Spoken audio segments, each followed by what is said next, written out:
പ്രിയമുള്ളവരെ നമസ്കാരം. വഴിക്കടവിൽ അനന്തു ഷോക്കേറ്റ് കൊല്ലപ്പെട്ടതുമായിട്ട് ബന്ധപ്പെട്ട ഇന്ന് മാധ്യമങ്ങൾ മുഴുവൻ ചർച്ചയിലാണ്.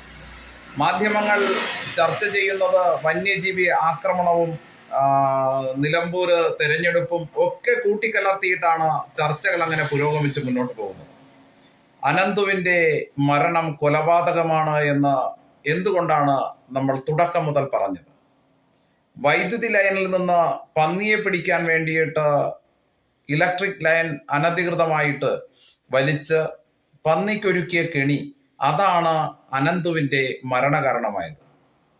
ഇത്തരത്തിൽ ചെയ്ത വ്യക്തികളെ കൃത്യമായിട്ട് പോലീസിന് മനസ്സിലായിട്ടും പോലീസ് അവരെ പിടികൂടിയിട്ടും മനഃപൂർവ്വമല്ലാത്ത നരഹത്യയ്ക്ക് ഉള്ള നിസ്സാര വകുപ്പുകൾ ചേർത്ത് കേസെടുത്തു എന്നുള്ളതാണ് മാധ്യമങ്ങളിലൂടെ അറിയാൻ സാധിച്ചത്. യഥാർത്ഥത്തിൽ ഇലക്ട്രിക് ലൈനിൽ നിന്ന് പന്നിയെ പിടിക്കുവാൻ വേണ്ടിയിട്ട് അല്ലെങ്കിൽ കാട്ടുമൃഗങ്ങളെ വേട്ടയാടുവാൻ വേണ്ടിയിട്ട് വൈദ്യുതി അനധികൃതമായിട്ട് മോഷ്ടിച്ചാൽ, അങ്ങനെ മോഷ്ടിച്ച് ഇത്തരത്തിലൊരു കുറ്റകൃത്യം അതിനു കാരണമായാൽ, ഒരാളിൻ്റെ ജീവൻ അപഹരിക്കുന്ന തരത്തിലേക്ക്, ഒരു കൊലപാതകത്തിലേക്ക് ആ വൈദ്യുതി മോഷണം വഴിവെച്ചാൽ അത് എങ്ങനെയാണ് മനഃപൂർവ്വമല്ലാത്ത നരഹത്യയായിട്ട് മാറുന്നത് എന്ന് എത്ര ആലോചിച്ചിട്ടും മനസ്സിലാവുന്നതേയില്ല.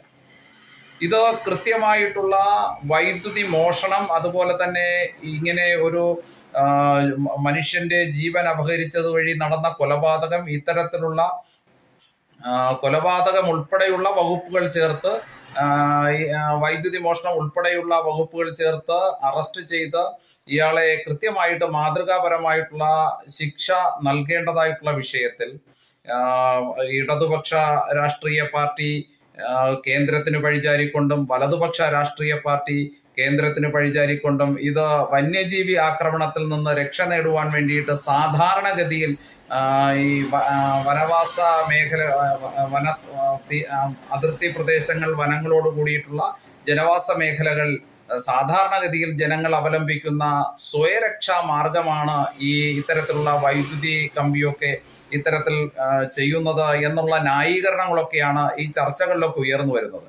പക്ഷേ കേന്ദ്ര സർക്കാരിൻ്റെ പഴിചാരുമ്പോഴും അല്ലെങ്കിൽ കേരള സർക്കാരിനെ പഴിചാരുമ്പോഴും ഒക്കെ നാം മനസ്സിലാക്കേണ്ടതായിട്ടുള്ള ഒരു വസ്തുത എന്ന് പറയുന്നത്, ഇത്തരത്തിലൊരു ഇലക്ട്രിക് ലൈനിൽ നിന്ന് വൈദ്യുതി മോഷ്ടിച്ച് ഒരു മനുഷ്യന്റെ ജീവൻ അപഹരിക്കാൻ പറ്റുന്ന തരത്തിൽ ഇത്തരത്തിൽ ചെയ്തത് കൃത്യമായിട്ടുള്ള ക്രിമിനൽ ഒഫൻസ് ആണ് എന്നുള്ളത് നമുക്ക് തിരിച്ചറിയാൻ സാധിക്കുന്നുണ്ട്.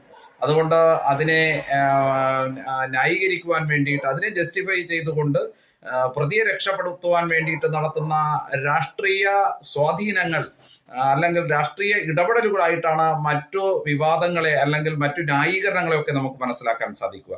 പിന്നെ വന്യമൃഗ ആക്രമണങ്ങൾ നിരന്തരം, പുലി നാട്ടിലിറങ്ങുന്നു, കടുവ നാട്ടിലിറങ്ങുന്നു, ആന മനുഷ്യനെ ചവിട്ടിക്കൊല്ലുന്നു എന്നൊക്കെ പറയുമ്പോൾ ഈ കേരളത്തിൽ പൊതുവിൽ വനമേഖല കേന്ദ്രീകരിച്ച്, അത് കൃത്യമായിട്ട് എനിക്ക് പറയാൻ സാധിക്കുന്നത്, എൻ്റെ വീടിരിക്കുന്ന സ്ഥലം, ഇവിടെ നിന്ന് ചുറ്റുഭാഗം ഒരു 2-3 കിലോമീറ്റർ മാറിയിട്ട് മൊത്തം വനമേഖലയാൽ ചുറ്റപ്പെട്ട് കിടക്കുന്ന ഒരു പ്രദേശത്താണ് ഞാൻ ജീവിക്കുന്നത് എന്നുള്ളത് കൊണ്ടാണ് ആധികാരികമായിട്ട് തന്നെ ഈ വിഷയത്തെക്കുറിച്ച് പറയുന്നത്.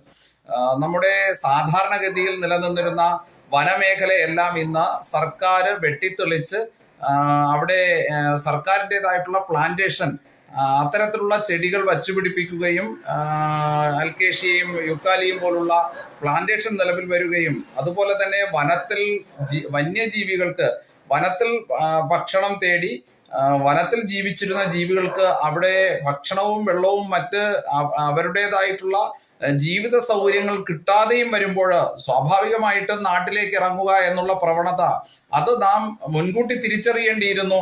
നാട് ഭരിക്കുന്ന സർക്കാർ ഇത് മുൻകൂട്ടി മനസ്സിലാക്കേണ്ടിയിരുന്നു എന്നുള്ള ഒരു യാഥാർത്ഥ്യം കൂടി അവിടെ നിൽക്കുന്നുണ്ട്.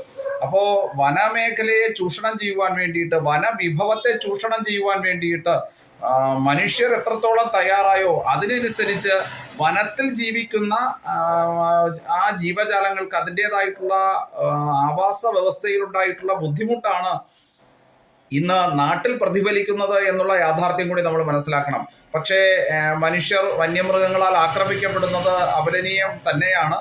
അതിനെ ന്യായീകരിക്കുകയോ അല്ലെങ്കിൽ ഏതെങ്കിലും ഒരു നിമിത്തം കൊണ്ട്, സാഹചര്യം കൊണ്ട് ഈ വന അതിർത്തികളിൽ ജീവിക്കേണ്ടി വരുന്ന നമ്മുടെ നമ്മുടെ മനുഷ്യരായിട്ടുള്ള നമ്മുടെ സഹോദരങ്ങൾക്ക് അവർക്ക് ഐക്യദാർഢ്യം പ്രഖ്യാപിക്കാതിരിക്കുകയോ ചെയ്യുക എന്ന് പറയുന്നത് ശരിയായിട്ടുള്ള, ഒട്ടും ന്യായീകരിക്കാൻ സാധിക്കുന്ന വസ്തുതയല്ല. അപ്പോ സർക്കാർ ചെയ്ത, അല്ലെങ്കിൽ വനം വകുപ്പ് അധികൃതർ ചെയ്ത ഇത്തരത്തിലുള്ള പ്ലാന്റേഷൻ നടപടികളൊക്കെ ഈ വന്യജീവി ആക്രമണത്തിന് ഹേതുവായിട്ടുണ്ട് എന്നുള്ളത് കൂടിയിട്ടാണ് ഞാൻ സൂചിപ്പിച്ചു വന്നത്. അതുകൊണ്ട് ഇത്തരത്തിലുള്ള സംഭവഗതികൾ ഇനി ആവർത്തിക്കാതിരിക്കുവാൻ വേണ്ടിയിട്ട് വനം ശരിക്ക് ഏതു തരത്തിലാണോ വനഭൂമി നിലനിന്നിരുന്നത് അതേ അവസ്ഥയിൽ അതിനെ പരിരക്ഷിക്കുവാനുള്ള ശ്രമങ്ങളാണ്, അതിനുവേണ്ടിയുള്ള നടപടികളാണ് ആദ്യമായിട്ടുണ്ടാവേണ്ടത്. അനന്തുവിന്റെ ഈ നടന്ന സംഭവം, വഴിക്കടവിലുണ്ടായിട്ടുള്ള ഈ കൊലപാതകം, അത് വളരെ പൈശാചികമായിട്ടുള്ള നരഹത്യ തന്നെയാണ്. അത് മനഃപൂർവ്വമുള്ള നരഹത്യ തന്നെയാണ്. അതിന് പോലീസ് ഇപ്പോ മനഃപൂർവ്വമല്ലാത്ത നരഹത്യക്ക് കേസെടുത്തു എന്നൊക്കെ പറയുമ്പോൾ അതൊക്കെ രാഷ്ട്രീയ സ്വാധീനത്തിന്റെ ഫലമായിട്ട് തന്നെയാണ്. തീർച്ചയായിട്ടും പോലീസ് മനഃപൂർവ്വമുള്ള നരഹത്യക്ക് കേസെടുത്ത് അതിന് ബന്ധപ്പെട്ട ആളുകളെ, ആരൊക്കെയാണ് ഇത്തരത്തിൽ വന്യമൃഗങ്ങളെ ഈ കറണ്ട് വെച്ച് കെണിയിൽപ്പെടുത്തി കൊന്ന് അതിന്റെ മാംസം നടത്തുന്ന വ്യാപാര സംഘങ്ങളായിട്ട് പ്രവർത്തിച്ചിരുന്നത്, ആ സംഘങ്ങളെ ഒക്കെ ഈ കേസിന്റെ കക്ഷികളാക്കിക്കൊണ്ട്, ഇതിൽ കണ്ണികളാക്കിക്കൊണ്ട് നിയമ നടപടികൾ സ്വീകരിക്കുകയാണ് വേണ്ടത്. ഈ വിഷയത്തിൽ ഇന്ന് വലിയ തരത്തിലുള്ള ചർച്ചകൾ നടക്കുമ്പോൾ രാഷ്ട്രീയ വാദപ്രതിവാദങ്ങളുടെ ഇടയിൽ ഈ കൃത്യം ചെയ്തവരെ ജസ്റ്റിഫൈ ചെയ്യുവാൻ വേണ്ടിയിട്ട്, അവരെ ന്യായീകരിക്കുവാൻ വേണ്ടിയിട്ട് ഇന്ന് പല ചാനലുകളിലും ബോധപൂർവമുള്ള ശ്രമം നടക്കുന്നു എന്നുള്ളത് സൂചിപ്പിക്കുന്നതിലേക്ക് വേണ്ടിയിട്ടാണ് ഞാൻ ഈ വീഡിയോയിലൂടെ ആഗ്രഹിച്ചത്. ഈ വീഡിയോ മറ്റുള്ളവരിലേക്ക് ഷെയർ ചെയ്യുകയും ചാനൽ സബ്സ്ക്രൈബ് ചെയ്ത് പിന്തുണ നൽകുകയും ചെയ്യണമെന്ന ഒരു അഭ്യർത്ഥന കൂടി മുന്നോട്ട് വെച്ചുകൊണ്ട് നിർത്തട്ടെ. നന്ദി, നമസ്തേ.